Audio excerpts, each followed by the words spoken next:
Hi guys, and welcome to this week's edition of the Coffee and Hero Show. The first part, of course, going through all the graphic novels that have come into the store this week. So plenty of good stuff to get through. Quite heavy on the Marvel stuff this week. A couple of classics back in and one huge omnibus as well. So kick things off with Moon Knight. This is the last days of Moon Knight, i.e. the end of Jed MacKay's first volume on the series. It's obviously been reinterpreted now or reinvigorated as, or relaunched, or whatever word you want to use, as Vengeance of the Moon Knight, but this was the end of what was just Moon Knight, which ran for 30 issues. So this contains issues 25 to 30. 30 was an oversized issue as well, so a thicker Marvel graphic novel than usual. Next up is something epic. So this is from Szymon Kudranski, who is an artist who's been working DC, Marvel and so forth for years, but is starting to branch out and do an imprinted image called One Man Art Comics, essentially doing everything: writing, drawing, colouring, all the rest.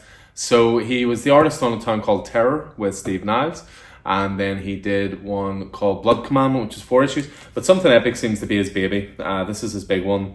Blurbs on the back from Brian Michael Bendis and all the rest. So imagination is real outside our perception. Creative thought takes physical form with only a handful of individuals known as epics able to interact with these wondrous hidden worlds. But for 14-year-old Danny Dillon, accepting these responsibilities himself won't be easy or safe. Lose yourself in a world of endless fantasy and creativity where superheroes, monsters, magical creatures, and cartoon characters live and breathe alongside us. So this is issues 1 to 7, so it's the complete first arc, and it's coming back, I believe, with issue 8 this week as well. Next up, we have another Marvel Modern Era Epic Collection.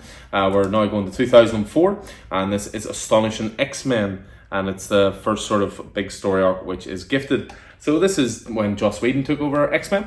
You have John Cassidy on art, I believe.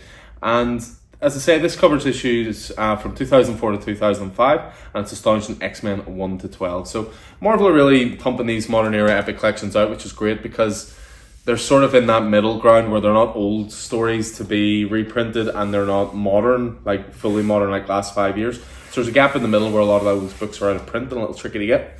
So it's nice to see these editions coming out. Next up is another epic collection. This is Star Wars The Empire, Volume 1. So these stories take place between episodes 3 and 4. So it's a combination of stuff like Star Wars Republic, Star Wars Purge, Hidden Blade, Terrence Fist, Darth Vader, Lost Command, Dark Times. Tons of issues in here, and one for the Star Wars fans. Next up is Doctor Strange, and there's that man Jed MacKay again. So this is the second volume of his current Doctor Strange run. This covers issues 6 to 10. Those glorious Alex Ross covers, as you can see the whole way through it. Jed MacKay writing, and Juan Gideon and Pascal Ferry on art. Next up is Teenage Mutant Ninja Turtles versus Street Fighter. Is there a crossover? They will not do in comics. I don't think so. So yeah, two of the most iconic martial arts groups in pop culture face off in a tournament for the ages. Something tells me that's not going to last long. The big massive bad boy this week is Spider-Man Clone Saga Volume 2. So this, I believe, brings to an end the Clone Saga. There is the first volumes over there in the omnibus section if you want to play catch-up. This, of course, is sort of one of Marvel's...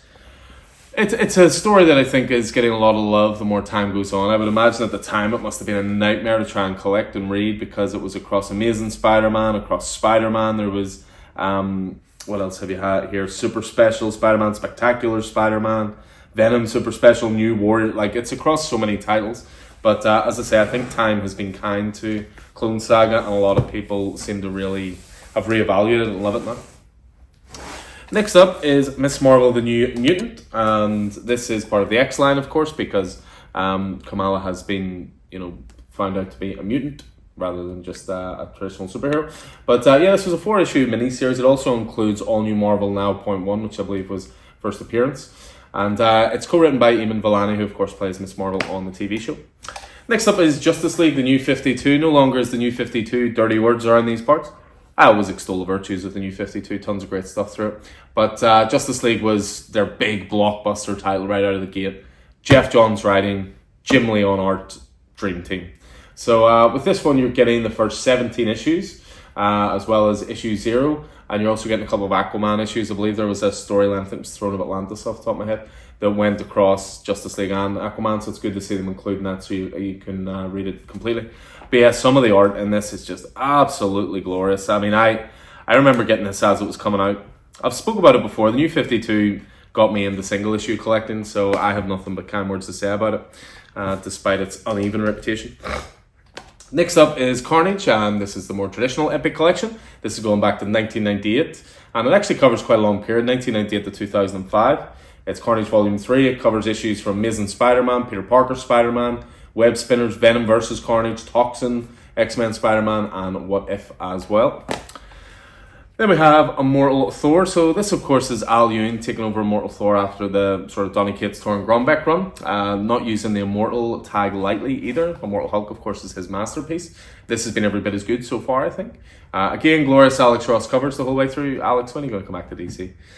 So this covers issues 1 to 5 as well as the Thor annual as well. So you can get in at the ground level with Immortal Thor.